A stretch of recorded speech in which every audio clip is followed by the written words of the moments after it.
بسم الله الرحمن الرحيم، والصلاة والسلام على رسول الله وعلى آله وصحبه أجمعين. يا أيها الذين آمنوا اتقوا الله وقولوا قولا سديدا يصلح لكم أعمالكم ويغفر لكم ذنوبكم، ومن يطع الله ورسوله فقد فاز فوزا عظيما. أما بعد، سلام إخوائي ورتان لبي، السلام عليكم ورحمة الله وبركاته. چەند خاڵێکەیە حەزەکەم لە خزمەتی جەنابتانە باسی کەین. شەوی 27 تەبعا ئەم شەوە لە شەوەکانی تێ دەتوانین بڵێین گەورەترە، چونکە ئیبن عەباس ڕەزا و ڕەحمەتی خوای لێبێ زۆر تەئکید دەکاتەوە لە 27 ئەڵێ لەیلەة القەدر لە 27ایە. وبەی کوڕی کەعب ڕەزا و ڕەحمەتی خوای لێبێ و سەحابی پێغەمبەری خوایە صلی الله علیه وسلم سوێنە خوا لەسەری، ئەڵێ قەسەم بەو خوایەی کە نەفسی منی بەدەستە لەیلەة القەدر ها لە 27 لە حەدیثی صحیحا فەرمێ شەوی 27 ئەبێ بایەخێکی زیاتری پێ بدەین لە شەوانی تر، چونکە ئەم دوو سەحابە نازارە زۆر تەئکیدیان کردێتەوە. کاتی ئەسحاب و یاوەران لە دەوری ڕاوەستاون لە دەوری کۆبوونەوە، ئیبن عەباس فەرموویان تۆ چۆن ئەوەنە تەئکیدی واڵی دیارە شتێکت بیستووە لە پێغەمبەری خوا صلی الله علیه وسلم.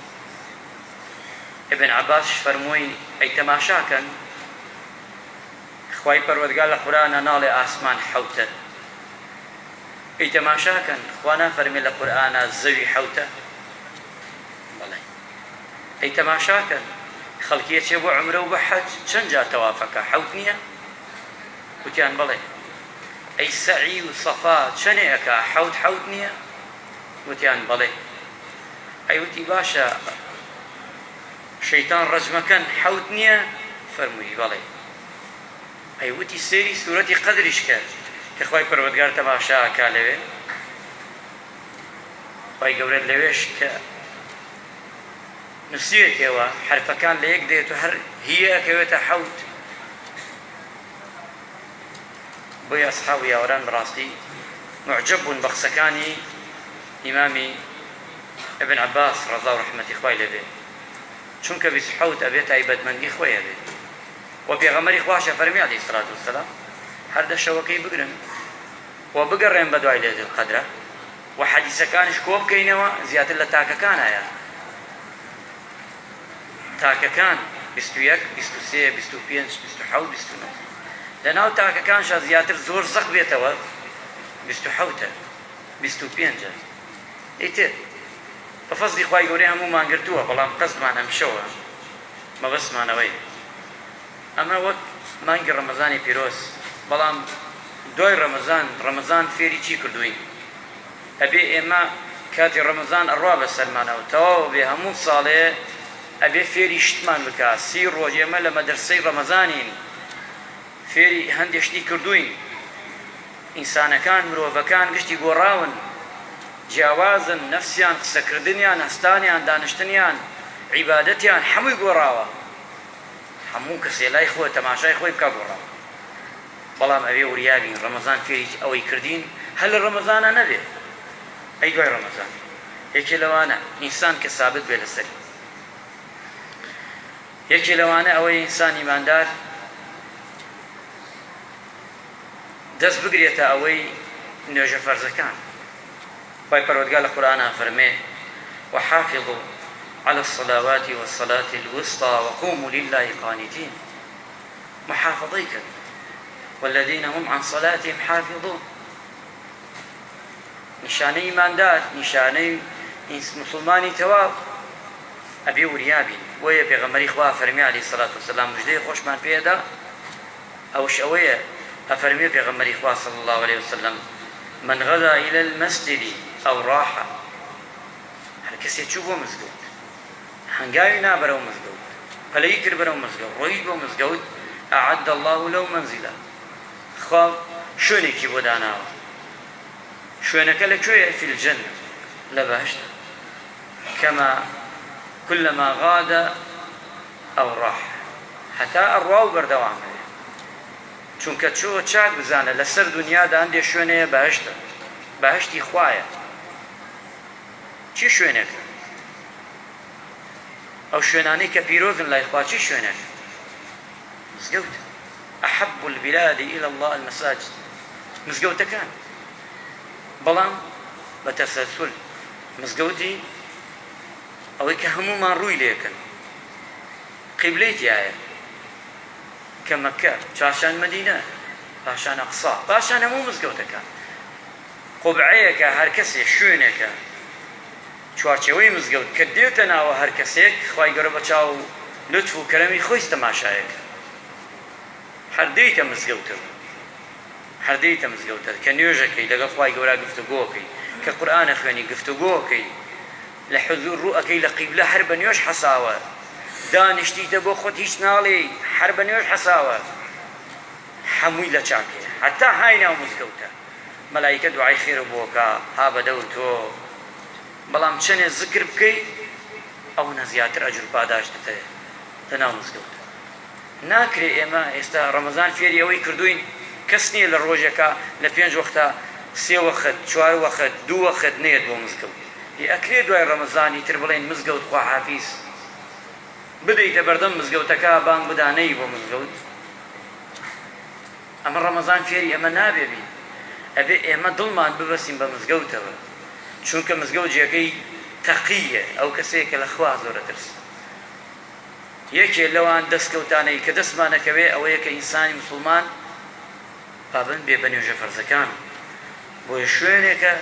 خوای گەورە بە پیرۆستترین ناوی هێناوە دووەمیان ئەوەیە قیام اللەیل شەو نوێژی نابێت لە ڕەمەزانە ئێمە شەو نوێژی بکەین نوێژ بکەین بەعام بڵێین ئەبێ خۆ لە شەوانی ترشە جارجارێک ئەگە نەکرا هەموو شەوێکش خۆ جارجارێ مانگی جارێ مانگی دوو جار ئەگە نەمانتوانی هەموو شەوێ ئەگە نەمانتوانی دوو شەو جارێ ئەگە نەمانتوانی هەفتەی جارێ خۆ ئەتوانین دوو هەفتە جارێ ئەتوانین سێ هەفتە جارێ ئەتوانین مانگی جارێ ئەتوانین دوو مانگ جارێ هەستین دوور کات نوێژ بکەین یعنی ئەمە ڕەمەزان فێری ئەمەمانەکە بۆی پێغەمبەری خوا صلی الله عليه وسلم ئەفەرمێت ئەوەی دەربارەی قیام اللەیل عليكم بقيام الليل دەست بگرن لە شەو نوێژەکانتانەوە فإنه داب الصالحين چونکە ئەوە ڕەفتار و کردەوەی پیاوچاکان صالحان و ئەوانەی کەوان ێزگن لە خوای پەروەردگارە و ئەفەرمێ پێغەمبەری خوا صلی الله عليه وسلم لەوەشدا و نێزکتان ئەکاتەوە لە پەروەردگار و لە گوناحەکانتان خۆشە بێ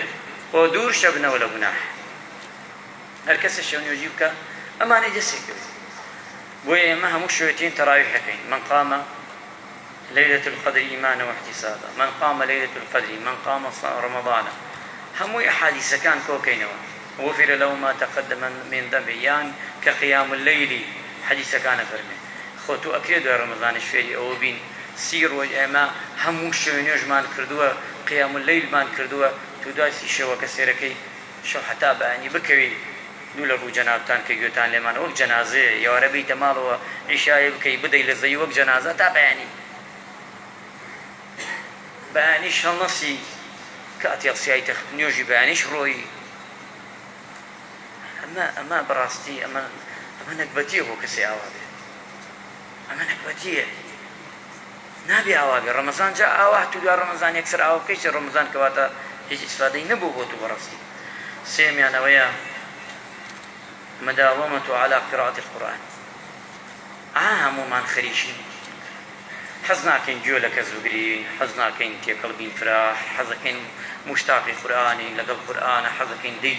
ختمەکەین بەیەکەی دەی تەواوی کەم ئەچیتە ماڵەوە ئەیگێتە سەر کەناڵی قورئان ئەچیت مۆبایلەکەت دەکەیتەوە قورئان لێ دەی لە مایەکە ختمەی قورئانت کردووە لای کەم يعني أضعف الإيمان ختمة قرآنك بايم عهدي بدين لم شوا عهدي بدين خوايا أو ما يجي رمضان أو بيستحوذ ما يجي رمضان ختميكم كذا وعد بيلا ينظم ما يترى ختميكم يقبل ينظم بابا وعد يبدأ لبيني خوت أخوة بلا خوايا لا يعمل ينظم ما يترى من ختميكم ينظمان يعني هروي كان آياتك بسيطة كذا معقول تو رمضان رويشت قرآنك قفات كر فرويكي في بوسة بينا شوية برزاينا بخوا أما بياني تيش كاتلير بخوا أو قرآنش كاتلير هر کس قرآن هي لما ناي كات زيادة هر امشور ويد كي قرآني قرب رو بيدري ناي خوني توا برو بيدري چونك قرآن ديت يا شفاعتك الصيام والقرآن شفاعان يا شفاعتك يا شكاتلير والله اگه قرآن اخواني توا باشا ناي خوني توا والله بيبا بلا كاكا فلان كس بلا كاكا مسلمان كان قرآنك ميل زيادة لما لا والله كي قرآني بابي دمي بخونتو خير خوم خير باوكم خير دايكم خير كسوكارم خير حكي گرنگەوەی ئینسانی ماندار قورآن و پاشانش ئەبێ بەردەوام بین مسلمان عزیزەکان گەنجەکان بەڕێزەکان گەنجەکان داوا ئەکەم وەڵڵا خوای سبەینی یەقەتان دەکەین تۆ ئێستا ئەخوێنی 12 ساڵە خوێنی بۆ شەهادەیەک موچەیە بەسیتت ببینی دەگرفان ئەی تۆ بۆ ناخوێنی بۆ خۆ شەهادەیە وەرگری لە قورآن ئەی بۆ ناخوێنی خوێنەواریت نییە خوێنەواری کاتت نییە ئەیچی ئەی خوا لە بسمێنێ لێتی پرسی بڵێ ئەو قورآنەکەی من بۆ هیچی لێ نازانی چی جواب خوا دەیوی ئەبێ بۆ قیامەتی خۆمان کەمێ غەمی خۆمان بخۆین خێزانەکانمان ئافرەت خێزانمان پیاوی وایە قورآنێکی ڕەوا نەزانێ قورآنێکی ڕەوا نەزانێ ئەی خێزانی ئەلفوبێ نازانێ بە قورآن لە قیامەتا وەقیفوهم ئینەهم مەسئولون بەخوا ڕاتەوەسێ حەسابت تەواو بێ بۆ بەهەشت بڕۆی خواڵێ ڕایوەستێن بێوەرە ژنەکەت بزان بۆ قورآن نازانێ کچەکەت بۆ نازانێ کوڕەکەت بۆ نازانێت تۆ باوکی نەویت بڵێ هەی چێژی دەسەڵاتم نەبوو چێڵێ چێڵێ کەس نەبوو هەموو وەسایلی هەیە عوزرت نەماوە کەسمان جەک کەس لە ئێمە عوزری نییە بڵێ وەڵڵای عوزرم هەیە تۆ هەر عەلەقەن ئەوەنە خۆت فێر بە ماڵەوە فێرکە هەر ئەوەنە زۆر ئەبێ ئینسان ئیماندار ڕەمەزان وامان لێ بکە العيش مع القرآن بعد رمضان ژیانمان لەگەڵ قورآن بێ پاشی ڕەمەزان وامان لێ بکە ناکرێ قورآنێ مەجێبێنی ئەها سێر کە بێدینەکان چیمان پێکەن ئەها سێر کە هەشەویەکی تێتسەکە ناڵێ بۆ خۆی ئاەت دێنێ ئێمەش چونکە شارەزانیمان یەکسەر لۆ فێرێ دەین چاواشەکردن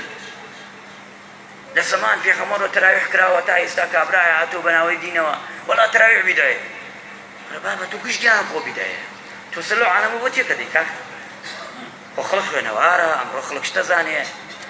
تۆ وازانی ئەم خەڵکە گشتی نەخوێندەوارە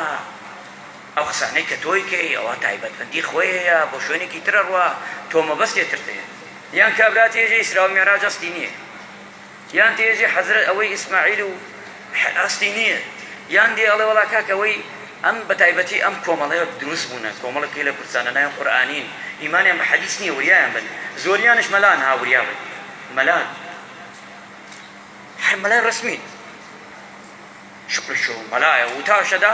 هەندێ حەدیث ڕەدەکاتەوە ئیمانی بە حەدیث نییە ئەبێ وریابی تو بۆ خۆت ژیر بی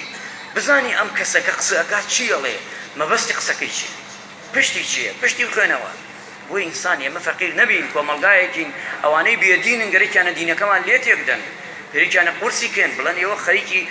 بڕێشتن خرافاتە ئەوە تا وەڵا پێغەمبەر چوو بە ئاسمان و هاتووە وەڵا ئەمە خەوە ها نەبی یعقوب وەڵا ئەسماعیل سەرە بڕێ و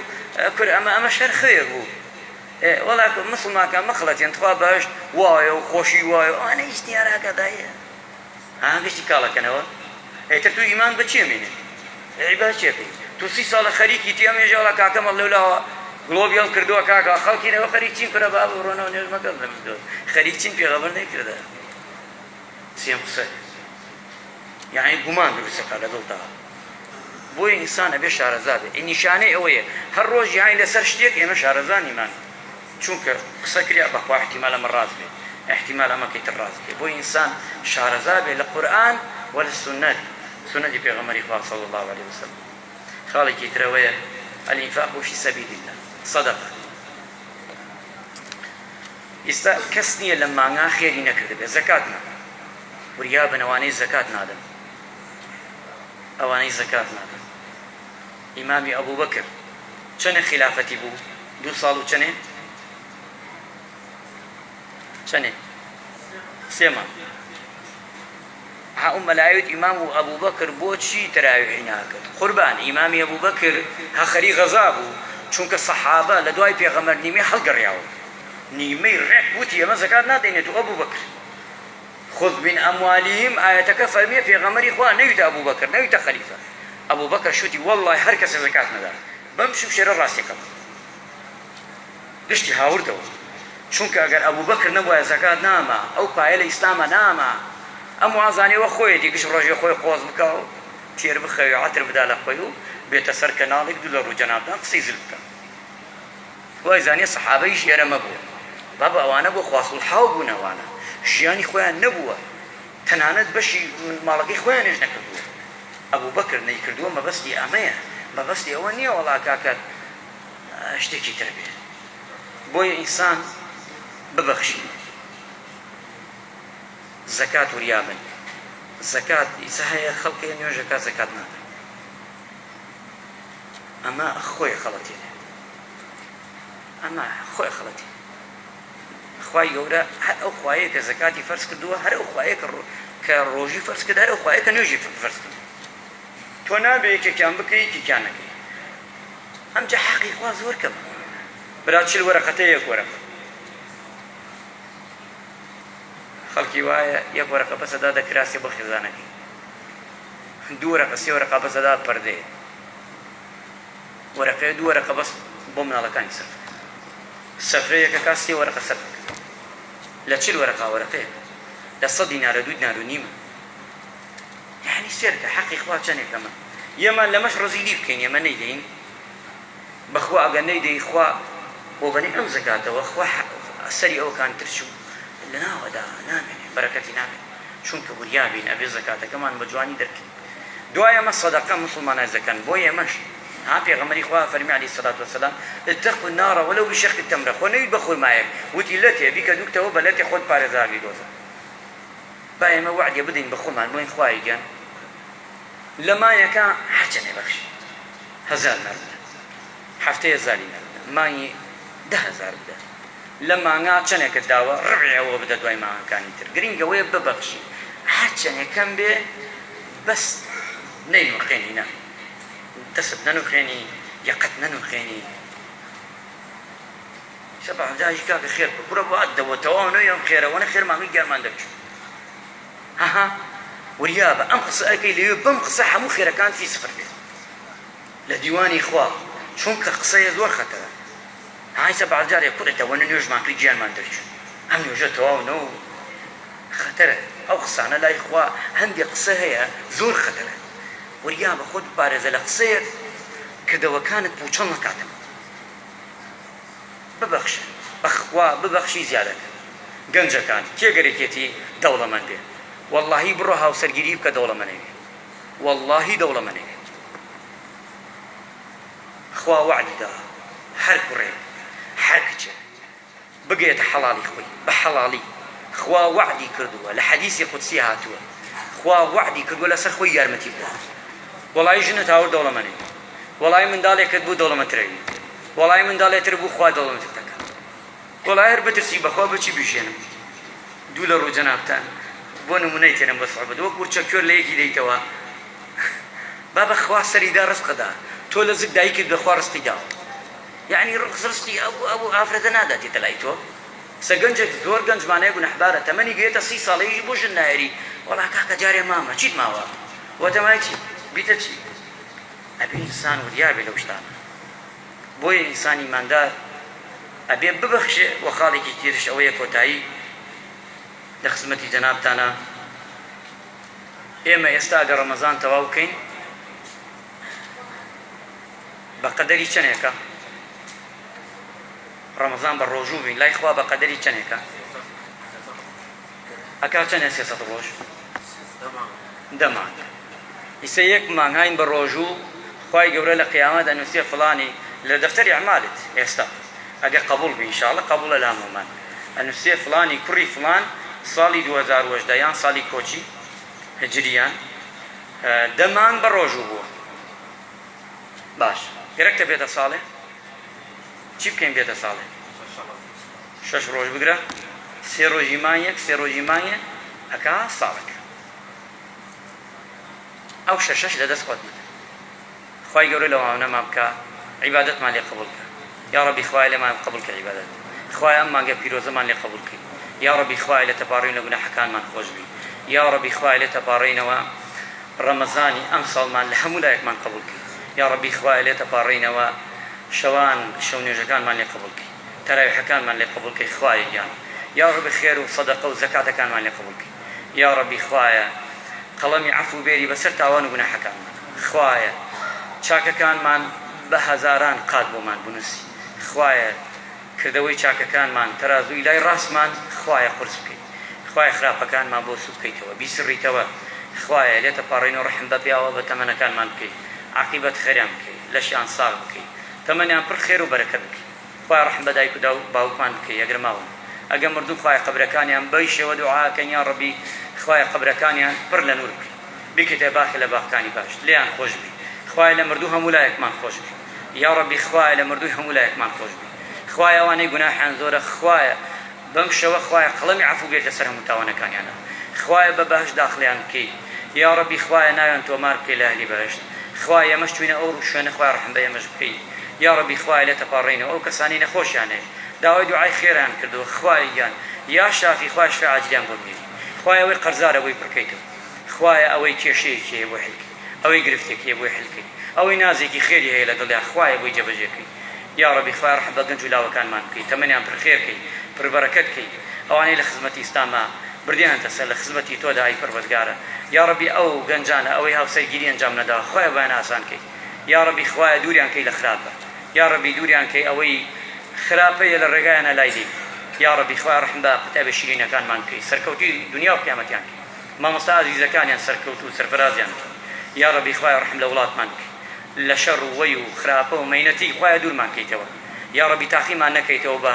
مصیبەتێک کە تەحملی ناکەین یا ربی خوایە گیان یا ربی وڵاتمان پڕ هەرزانی بکەیت یا ربی دوور کەیتەوە لە گرانی خوایە دوومان پاکەیتەوە بەرامبەرێک یا ربی خوایە هەموومان بکەیتە برا لە دڵەوەی پەروەردگارە یا ربی عیبادەتی هەموومان بەیەکەوە قبول کەی بەتایبەتی و بەتایبەتی خوایەکان لە ئومەتی پێغەمبەری خوا صلی الله عليه وسلم